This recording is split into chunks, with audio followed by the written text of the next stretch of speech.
Siapa saja sih yang bisa sombong itu, Mas? Jadi gini, orang itu dari punya sepeda terus punya motor, dia mulai muncul kesombongan. Dari punya motor menjadi punya mobil, tambah lagi kesombongan. Jadi dia terancam sebenarnya oleh kelemahan jiwa. Jadi setiap akses yang naik, akses yang berkembang, itu resikonya karena dia harus diwadahi oleh jiwa manusia yang lemah. Maka eksesnya adalah kesombongan itu, keangkuhan. Jadi singkat kata, makin kita kaya, makin terancam untuk hancur oleh kesombongan. Dan ini bukan hanya soal kaya, makin pinter juga biasanya makin sombong, Mas. Jadi ada yang namanya kesombongan feodal, itu untuk orang-orang kaya. Ada kesombongan kuasa, itu orang tuh makin berkuasa, makin sombong, makin tidak tahu bagaimana berdiri sejajar dengan orang lain.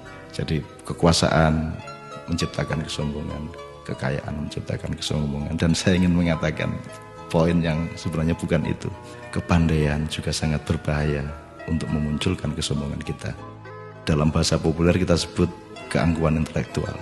Tapi yang lebih berbahaya lagi, menjadi orang soleh, orang alim itu juga bisa menimbulkan kesombongan. Jadi banyak orang-orang yang beragama dengan tekun, salah satu hasilnya adalah dia sombong atas orang lain.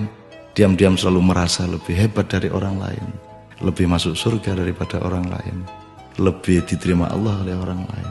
Jadi teman-teman sekalian, sesungguhnya ajaran yang paling dahsyat keindahannya adalah ajaran mengenai tawadhu, ajaran mengenai kerendahan hati.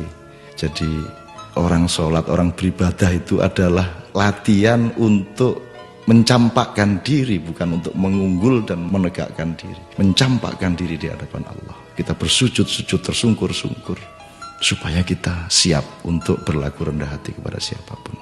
Karena sekarang ini betul-betul bukan hanya orang kaya, bukan hanya orang kuasa, bukan hanya orang pintar, tapi orang alim juga sombong. Itu namanya kesombongan kesombongan orang alim. Jadi tidak lantas kita jangan jadi alim supaya tidak sombong, atau jangan tidak kaya supaya tidak sombong, tidak begitu. Tapi kayalah tapi tidak usah sombong, kuasalah tapi rendah hati, pandailah, karena itu menjadi justru lebih arif dan menjadi alim serta solehlah, supaya engkau mampu merendahkan dirimu di bawah orang yang paling rendah pun di kampung-kampung yang kumuh tempat engkau lewat dengan kakimu.